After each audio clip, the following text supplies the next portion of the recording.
जिनकी शाखाओं के अग्रभाग रूपी भुजाएं वायु से हिल रही थी, ऐसे वृक्षों से वह पर्वत ऐसा जान पड़ता था मानो दूर से सन्मुख आए हुए विजयी भरत को बुला ही रहा हो। अब यहाँ पे विजयाद पर्वत का यहाँ पे वर्णन लिखा हुआ है। ठीक है, विजयाद पर्वत कैसा था, उसमें क्या क्या विशेषताएं थी यहाँ पे लिखी हुई हैं, आप लोग और पढ़ लीजिएगा। अब यहाँ पे एक अष्टापद नाम के जो कीड़ा है, ऐसे या जो जानवर है जो भी है, इसके बारे में वर्णन आया था। इसके 8 पैर हैं, 4 ऊपर 4 नीचे, उसके फिर से वर्णन आया, यहाँ पे अपन ये पढ़ चुके हैं। अब आगे बहुत सारा और भी वर्णन है। तदनंतर वह सेना बन ही बन कुछ दूर जाकर विजयाद पर्वत के 5वें कूट के समीप पहुंचकर ठहर गई। सेना के ठहरने पर सेनापतियों ने महाराज की आज्ञा से, जिसके वृक्ष मंद मंद वायु से हिल रहे थे, ऐसे उस वन में सेना के डेरे लगवा दिए। कहाँ जाके ठहर गई, ये देख लीजिएगा, विजयाद पर्वत की 5वें कूट के समीप पहुंचकर ठहर गई। अथानंतर महाराज भरत को वहां नियमन और ठहरा हुआ जानकर विजयाद पर्वत का स्वामी विजयाद नाम का देव मागध देव के समान, देखो मागध देव जैसा आया था ऐसे ही विजयाद देव भी आ गया। विजयाद देव कौन है, ये विजयाद पर्वत का स्वामी है। ठीक है, आ गया। उस समय वह देव किसी दूसरे विजयाद पर्वत के समान सुशोभित हो रहा था, क्योंकि जिस प्रकार विजयाद पर्वत शिखर से ऊंचा है, उसी प्रकार वह देव भी मुकुट रूपी शिखर से ऊंचा है। जिस प्रकार विजयाद पर्वत पर झरने झरते हैं, उसी प्रकार उस देव के गले में भी झरनों के समान हार लटक रहे थे। जिस प्रकार विजयाद पर्वत का कटक अर्थात मध्य भाग देदीप्यमान था, उसी प्रकार उसका कटक अर्थात हाथों का कड़ा भी देदीप्यमान था। सफेद वस्त्रों को धारण किए हुए था। उस देव ने बड़ी शीघ्रता के साथ आकर चक्रवर्ती को नमस्कार किया। ठीक है, विजयाद देव आए हैं और आकर के नमस्कार कर रहे हैं। चक्रवर्ती ने भी आदर पूर्वक उसे उत्तम आसन पर बैठाया।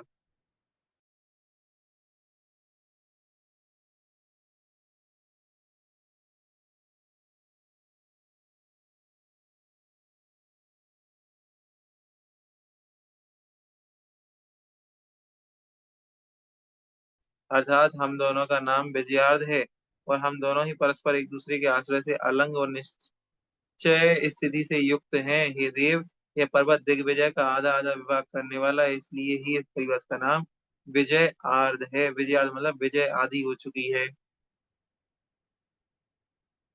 और उस पर रहने से मेरा भी नाम विजयार्ध हो गया है।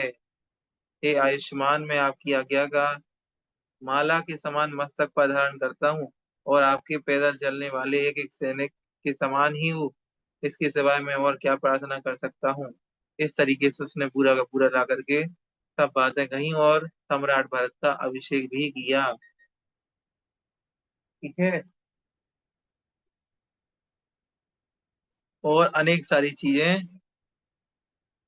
भरत को गिफ्ट में भी दी। उस देव ने उसके लिए रत्नों का भृंगार, सफेद छत्र, 2 चामर और एक दिव्य सिंहासन भी भेंट किया। तो ये आप लोग याद रखिएगा कि विजयार देव ने क्या दिया था, पेज नंबर 100 पे लिखा है। ठीक है, पेज नंबर 100 पे लिखा हुआ है कि विजयार देव ने क्या क्या भेंट किया था भरत चक्रवर्ती को। तो आप लोग ये देख लीजिएगा। ठीक है,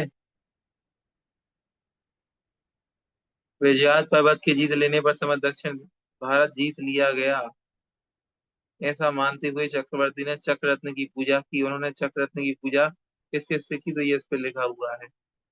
ठीक है, वह कुछ पीछे लौटकर विजयाद पर्वत की पश्चिम गुफा के समीपवर्ती वन को अपनी सेवा के द्वारा घेर कर ठहर गया। यहाँ तक अपन लोगों ने पढ़ लिया था पिछली क्लास में। जी हाँ, यहाँ तक पढ़ चुके हैं। भरत को वहां रहता हुआ सुनकर गंगा और सिंधु दोनों नदियों के बीच में रहने वाले अनेक राजा लोग अपनी अपनी पृथ्वी से उनके दर्शन करने के लिए आने लगे। अब सीधी बात है, दिग्विजय यात्रा चल रही है तो यही काम है कि जहां जहां जा रहे हैं वहां के राजा आते हैं और आकर के भरत चक्रवर्ती को प्रणाम करते हैं। तो वहां विजयाद पर्वत पर ठहरा हुआ जान करके आसपास के जितने भी सिंधु और गंगा आदि दोनों नदियों के बीच में रहने वाले जितने भी राजा थे, वो सभी राजा एक एक करके आ रहे हैं और आकर के उनके दर्शन कर रहे हैं और उनको अपना राजा स्वीकार कर रहे हैं। और तरह तरह की भेंट ला करके दे रहे हैं। उन राजाओं ने केसर, आगुरु, कपूर, स्वर्ण, मोती, रत्न तथा और भी अनेक वस्तुओं से भक्ति पूर्वक चक्रवर्ती का उत्तम सम्मान किया। अब आगे भगवान महाराज भरत जो है वो विजयार्ध पर्वत से उत्तर भाग को जीतने का उद्योग कर रहे हैं। अब वहां से उड़ करके विजयार्ध पर्वत के भी 4 एरिया हैं। ठीक है, तो अब इधर से इस एरिया में जा रहे हैं, इधर से इसमें ऐसे से जा रहे हैं। तो विजयार्ध पर्वत के उत्तर भाग को जीतने के लिए जा रहे हैं। यह सुनकर कुरु देश के राजा, अब यहाँ से देखना, इनका नाम याद रखना। महाराज भरत विजयार्ध पर्वत से उत्तर भाग को जीतने का उद्योग कर रहे हैं। यह सुनकर कुरु देश के राजा जय कुमार, इनका नाम याद रखना, कुरु देश के राजा जय कुमार तथा और भी अनेक राजा लोग अपनी समस्त सेना और सवारियां लेकर उसी समय आ पहुंचे। कितने ही मंडलेश्वर राजा भरत के बुलाए हुए आए थे और कितने ही सूरवीर लोग बिना बुलाए ही उनके समीप आ उपस्थित हुए थे। अब विदेश में जाना चाहता हूँ, जाना है।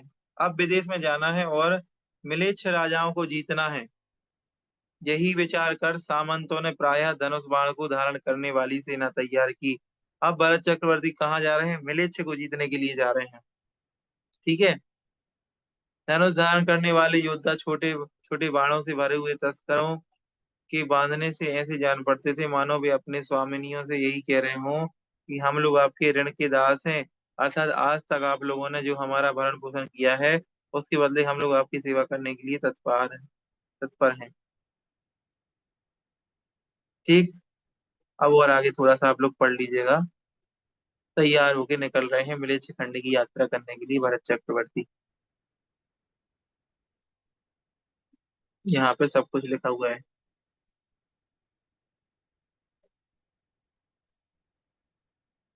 जो राजाओं के साथ भी युद्ध करने वाले थे ऐसे श्रेष्ठ सूरवीर पैदल सेना के सेनापति बनाए गए और जो घुड़सवार कवच पहने हुए तथा लहराते हुए नदी के प्रवाह के समान थे उन्हें घुड़सवार सेना का सेनापति बनाया गया।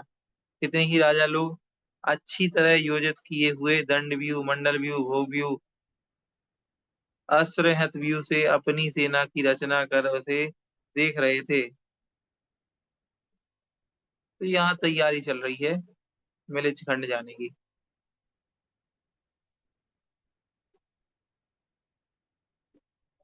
अब मिलिच खंड जो रास्ता है वो बहुत कठिन है।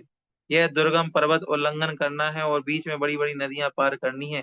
इस प्रकार अनेक विघ्न बाधाओं का विचार करते हुए कितने ही लोग आगे नहीं जाना अच्छा समझते थे। इस प्रकार अनेक प्रकार के भावों परस्पर की बातचीत के साथ जल्दी उठकर इन्होंने प्रस्थान किया। ऐसे सैनिक लोग अपने अपने स्वामिनियों सहित चक्रवर्ती के शिविर में जा पहुंचे।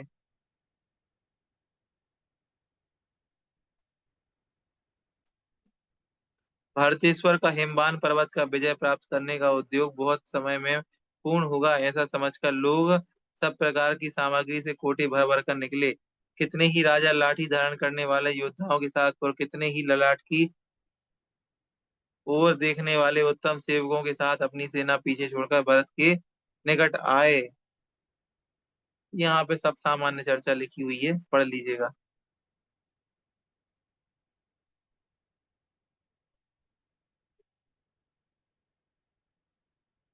चलिए और आगे चलते हैं थोड़ा सा।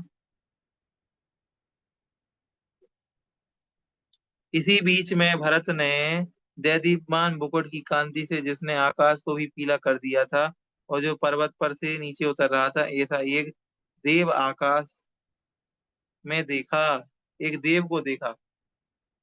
ठीक। जिसके आभूषण तथा वस्त्र दैदीप्यमान हो रहे थे ऐसा वह देव अपने सेवकों सहित उस पर्वत से उतरता हुआ ऐसा सुशोभित हो रहा था मानो जिसके आभूषण और वस्त्र दैदीप्यमान हो रहे हो ऐसा वन सहित कल्प वृक्ष ही हो। अब कौन आया है ये आसमान से उतर करके? इसको भरत चक्रवर्ती ने देखा। पहले तो वो समझ में नहीं आया, फिर समझ में आया वो पुरुष के आकार वाला है, ये तो कोई आदमी है जो अपना कृतमाल नाम प्रकट करने के लिए चंपा के फूलों की माला पहने हुए था और जो उसे फूले हुए कृतमाल वृक्ष के समान जान पड़ता था। इसका नाम है कृतमाल जो आसमान से आ रहा है। ठीक है। कृतमाल नाम का देव है, ये आसमान से उतर कर आ रहा है। ऐसा उस देव को चक्रवर्ती भरत ने अपने सामने खड़ा हुआ देखा। आने के साथ ही नमस्कार करते हुए उस देव का अकस्मात अपने सामने देखकर भरत ने उसे यथायोग्य सत्कार सत्कार के साथ आसन दिया।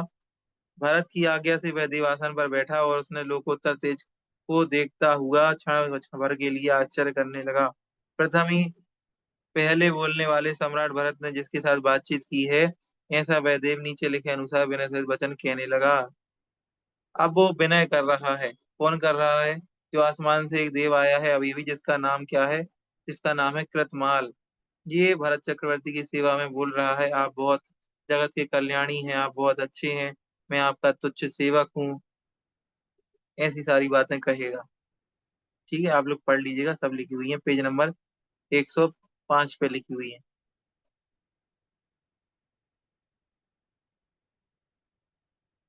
अब इधर पे सारी बातें लिखी हुई हैं। अब वो क्या कह रहा है? हे देव, हम लोग इस पर्वत के शिखर पर रहते हैं और अपने स्थान से कभी भी विचलित नहीं होते, परंतु इस भूमि पर आपके द्वारा ही अवतारित उतारे गए हैं। हम लोग दूर दूर तक अनेक स्थानों में रहने वाले व्यंतर हैं।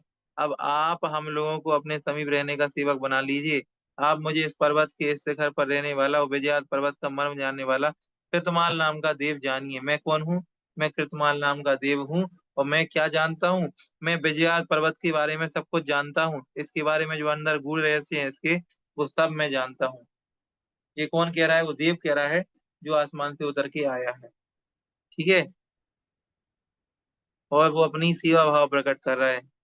मैं इस पर्वत के भीतरी हाल को जानने वाला हूँ। विजयात पर्वत के भीतरी हाल के बारे में जानने वाला हूँ। ठीक है, यह बहुत ही थोड़ा कहा गया है, क्योंकि समस्त द्वीप समुद्रों के भीतर ऐसा कोई भी प्रदेश नहीं है जो हम लोगों का जाना हुआ ना हो। व्यंतर देव है, उनका काम ही है द्वीप असंख्य द्वीप समुद्रों में रहना। तो ये सारी बातें वो कह रहे हैं।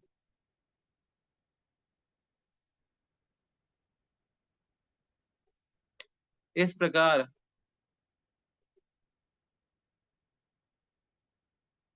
चलो और थोड़ा सा पीछे का पढ़ लेते हैं।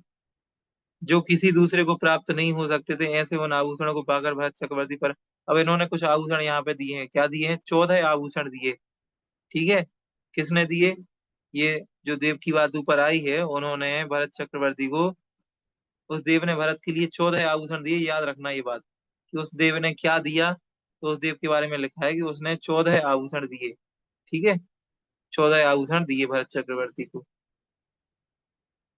तदनंतर विजयात पर्वत की गुफा के द्वार से प्रवेश करने का उपाय बताने वाले, क्या बताया उसने? उसने आकर के भरत चक्रवर्ती को बताया कि विजयात पर्वत की गुफा में प्रवेश कहाँ से करना है। ये गूढ़ रहस्य बताया उस देव ने। उस देव को भरत चक्रवर्ती ने विदा किया और गुफा का द्वार खोलने के लिए सबसे आगे अपना सेनापति भेजा। अब गुफा का द्वार खोलने के लिए किसको भेजा? अपने सेनापति को चक्रवर्ती ने भेजा। चक्रवर्ती ने सेनापति से कहा कि तुम गुफा का द्वार उखाड़ कर जब तक गुफा शांत हो तब तक पश्चिम खंड को जीतने के लिए उद्योग करो।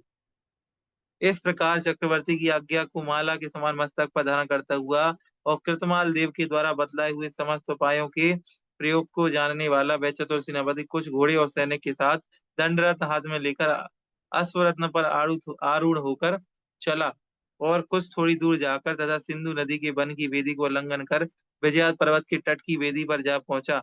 प्रथम ही वह सेनापति सीढ़ियों के द्वारा विजयात पर्वत की वेदिका पर चढ़ा और फिर पश्चिम की ओर मुंह करके गुफा के आगे चला।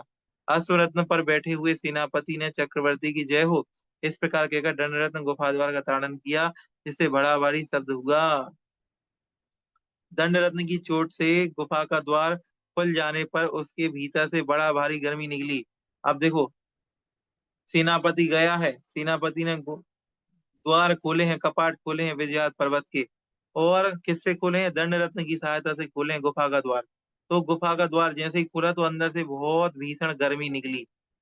यहाँ इस लाइन में लिखा हुआ है, दंड रत्न के प्रहार से उत्पन्न हुए क्रंकार शब्द के धारण करते हुए दोनों किवाड़ ऐसे जान पड़ते थे मानो वेदना से सहित होने के कारण चिल्ला ही रहे हो, उनसे दुख से पसीना ही आ गया हो, गुफा के भीतर की गर्मी से उन्हें प्राण ही निकले जा रहे हो। जिसके किवाड़ कुछ खुल गए थे, ऐसे द्वार से गर्मी को निकलता हुआ बेजार पर्वत ऐसा जान पड़ता था मानो बहुत दिन बाद उसने वो श्वास ही ली हो। बहुत दिन से गेट बंद थे, इन्होंने गेट को जैसे ही तोड़ा तो अंदर से बहुत भीषण गर्मी निकलने लगी। ठीक है, दोनों किवाड़ों के खुलने से एक बड़ा भारी शब्द हुआ और वह ऐसा जान पड़ता था मानो दंड रत्न के द्वारा ताड़ित हुए पर्वत के रोने का शब्द ही हो। ठीक है। सेनापति सीढ़ियों सहित विजयाद पर्वत के किनारे की वेदी का उल्लंघन करता हुआ तोरण सहित सिंधु नदी के पश्चिम ओर वाली वन की वेदिका के सम्मुख पहुंचा। उसने उस वेदिका का भी उल्लंघन कर अनेक खानी पुर ग्राम सीमा और बाग बगीचों की सुंदर मेज खंड की उत्तम भूमि में प्रवेश किया। ठीक है। उस भूमि में सेनापति के प्रवेश करते ही वहां की समस्त प्रजा घबरा गई। उसमें से कितने ही लोग स्त्रियों तथा गाय भैंस आदि के साथ साथ भाग के लिए तैयार हो गए। कितने ही बुद्धिमान तथा धीर वीर पुरुष कहाँ पहुंच गया ये सेनापति? मिलिच खंड में पहुंच गया। लिखा है देखो, मिलिच खंड की उत्तम भूमि में प्रवेश किया। ठीक है। सेनापति के सम्मुख पहुंच गया। अरे डरो मत, डरो मत। जिसको जिस प्रकार सुख हो उसी प्रकार रहो। इस प्रकार प्रजा को आश्वासन देते हुए चक्रवर्ती सेवक चारों ओर घूम रहे थे। अखंड आज्ञा को धारण करने वाला वह सेनापति प्रदक्षिणा रूप से मलेरखंड में घूमता हुआ जगह जगह मिलिच राजाओं से चक्रवर्ती की आज्ञा स्वीकृत करवाता जाता। अब चक्रवर्ती जी को उन्होंने अपना दूत बना के भेजा है और कहा है चक्रवर्ती जी की आज्ञा को मानो। चक्रवर्ती जी खुद आए, इससे अच्छा है पहले ही उनकी आज्ञा में पहुंच जाओ। तो सेनापति जी मिलिच खंड में पहुंच करके सारे राजाओं को उनके अधीन कर रहे हैं। सेनापति ने मिलिछ राजाओं को यह भी सिखलाया कि यह चक्रवर्ती का क्षेत्र है और वह प्रसिद्ध चक्रवर्ती समीप ही है। इसलिए तुम सब अपनी अपनी सेनाओं के साथ उनकी सेवा करने के लिए शीघ्रता करो। चक्रवर्ती भरत इस युग के प्रथम अथवा सबसे मुख्य राजा हैं, इसलिए कभी भंग नहीं होने वाली उनकी आज्ञा को तुम सब अपने मस्तक पर धारण करो। आज हम लोग बहुत दिनों के बाद सनाथ हुए हैं। सनाथ मतलब हमारे कोई नाथ बने हैं, इसलिए जोर जोर से आशीर्वाद देते हुए कितने ही बुद्धिमान लोगों ने चक्रवर्ती की आज्ञा स्वीकृत की। उन्होंने जिन्होंने संधि विग्रह और ज्ञान आदि 6 गुणों में अपना पराक्रम दिखाया था, जो थोड़े से ही ऐश्वर्य से उन्मत्त हो गए थे, ऐसे कितने ही राजाओं ने सेना कितने ही राजाओं से सेनापति ने जबरदस्ती प्रणाम कराया। किले के भीतर रहने वाले कितने ही मिलिछ राजाओं को सेनापति ने उनका चारों ओर से आवागमन रोककर बस में कर लिया, क्योंकि अज्ञानी लोग अधिक दुखी किए जाने पर ही नम्रीभूत होते हैं। कुछ राजा मान नहीं रहे थे तो चक्रवर्ती जी ने उनको किले में कैद कर दिया। अब निकलो बाहर नहीं तो हम बताते हैं। फिर इस तरीके से तो कुछ राजा हटी थे तो उनको भी उनने जैसे भी करके मना लिया। इस तरीके से इस प्रकार उपायों को जानने वाले सेनापति ने अनेक उपायों के द्वारा मिलिछ राजाओं को बस कर लिया और उनसे चक्रवर्ती को भोग योग कन्या आदि अनेक रत्न भेंट प्राप्त किए। मिलिछ खंड की कन्याएं चक्रवर्ती के लिए देखो भेंट में आ गई हैं। ये लोग धर्म क्रियाओं से रहित हैं। देखो मिलिच खंड के बारे में क्या लिखा। ये लोग धर्म क्रियाओं से रहते हैं, इसलिए मिलेच्छ माने जा गए हैं। अब कोई पूछे मिलेच्छ क्यों कहते हैं? क्योंकि ये लोग धर्म क्रिया से रहित होते हैं। यहाँ पे कोई धर्म नहीं होता। धर्म क्रियाओं के सिवाय अन्य आचरणों से आर्य खंड में उत्पन्न होने वाले लोगों के समान है। सब कुछ समान करते हैं लेकिन धर्म नहीं करते ये लोग बिल्कुल। इसलिए इनको मिलेच्छ कहते हैं। इस प्रकार वह सेनापति की धर्म क्रियाओं से रहित उस मिलेच्छ भूमि को बस कर मिलिछ राजाओं की सेनाओं के साथ फिर वापस लौटा। जिसने दिग्विजय कर ली है सबको जीतना ही जिसका स्वभाव है, और जो अश्वरत्न से रहित है ऐसा वह राजा धीराज भरत का सेनापति ऐसा सुशोभित हो रहा था मानो मूर्तिमान प्रताप ही हो। तोरणों सहित सिंधु नदी के वन की वेदी का उल्लंघन कर वह सेनापति विजयात पर्वत की वन वेदी पर जा चढ़ा, जिसका वक्षस्थल बहुत बड़ा था, जिसकी भुजाएं बहुत लंबी थी। ऐसा वह सेनापति पर्वत की वेदिका पर चढ़कर 6 महीने में जिसकी गर्मी शांत हो गई थी ऐसी गुफा के द्वार पर ठहर गया। उस पर्वत से देखो जहां इसके गेट खोले थे ना सेनापति ने, उस पर्वत की गर्मी निकली थी और 6 महीने तक गर्मी निकलती रही थी सोचो। तो ये 6 महीने के लिए दूसरी जगह चले गए थे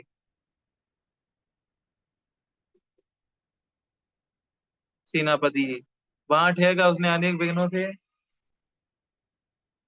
भरे हुए गुफा के भीतरी भाग को शुद्ध कराया और फिर अच्छी तरह से उसकी रक्षा का उपाय कर वह चक्रवर्ती छावनी में वापस लौटा। अब वापस आ गए। कौन वापस आ गए? सेनापति जी। ठीक है। विजय सूचक नगाड़ों के द्वारा उनका स्वागत सत्कार किया गया। फिर वह व्यवहार कुशल सेनापति दूर से ही उत्तम घोड़ों से उतर पड़ा और जहां महाराज भरत सिंहासन पर विराजमान थे वह सभा मंडप में जाकर के पहुंचा। और नमस्कार किया भरत को।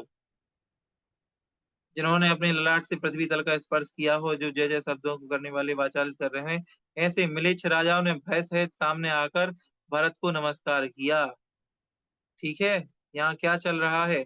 यहाँ चल रहा है भरत चक्रवर्ती को मिलेच्छ खंड के राजा नमस्कार कर रहे हैं आकर के। ठीक है। सम्मान सत्कार आदि दिया और फिर वे सब अपने अपने स्थान पर वापस चले गए। इस प्रकार चक्रवर्ती ने पुण्य कर्म के उदय से केवल दंड रत्न के द्वारा ही मिलिच्छ राजाओं को जबरदस्ती जीत लिया था। सो ठीक ही है, क्योंकि पुण्य के बिना विजय कहाँ संभव हो सकती है। कहाँ तक पहुंच गए? अच्छा, ये खत्म हो गया पूरा पर। ठीक है। ठीक है। अथानंतर अनेक राजाओं के समूह ने प्रेम पूर्वक जिसका सत्कार किया है, जिसने सब किले जीत लिए हैं, जिसने मिलिच्छ राजाओं को नम्रीभूत किया है, जो साक्षात विजय के समान सुशोभित हो रहा है, और विजय के चिन्हों से जिसका सम्मान किया जा रहा है, ऐसे उस सेनापति की रत्नों के स्वामी महाराज ने विजय प्राप्त करने के लिए फिर भी प्रधान सेनापति के पद पर नियुक्त कर दिया। योग निधियां और रत्न तथा उत्कृष्ट भोग भूमियों की वस्तु के द्वारा जिसके मुख सुखों का सार प्रकट रहता है, जिसमें अनेक संपदाओं का प्रसार है, ऐसी सारी बातें इसमें लिखी हुई हैं। महाराज भरत ने विजयाल पर्वत के स्वामी को जीतकर उसमें चंद्रमा की किरणों की हंसी करने वाला सुंदर छत्र, स्वर्णमय दीप्तिमान दंडों से युक्त तथा गंगा नदी के फेन के समान कांतिमान दो मनोहर चमर, सुमेरु पर्वत से अलग किए हुए उसके शिखर के समान सिंहासन और भी अन्य अनेक रत्न प्राप्त किए। देखो, भरत चक्रवर्ती जहां जा रहे हैं बस सामान सामान लेते जा रहे हैं, तो इनके पास बहुत सामान हो गया। और क्या किया था? कृतमाल नाम से प्रसिद्ध होने देव ने सत्कार किया था और आभूषण प्रदान किए थे। इस भरत क्षेत्र में उनकी उपमा देने योग्य कोई भी पदार्थ नहीं था। उन अनुपम आभूषणों से जिसका शरीर अलंकृत हो रहा था और जो मणियों से बने हुए सिंहासन पर विराजमान है, ऐसे महाराज भरतेश्वर उस समय मेरु पर्वत के शिखर पर स्थित फूले हुए कल्प वृक्ष के समान अत्यंत सुशोभित हो रहे थे। इस तरीके से भगवत जिन सेनाचार्य प्रणीत त्रिसृष्टि लक्षण महापुराण के हिंदी भाषानुवाद में विजयाद पर्वत की गुफा द्वार उखाड़ने का वर्णन 31वां पर्व समाप्त हुआ। अगली क्लास में हम लोग पढ़ेंगे 32 नाम का पर्व। कोशिश करेंगे 2 पर्व पढ़ पाए, आज एक 2 ही पर्व हुए। ठीक है। आज कुछ कम लोग जुड़े हुए हैं। इसके आगे का अगली कक्षा में पढ़ेंगे।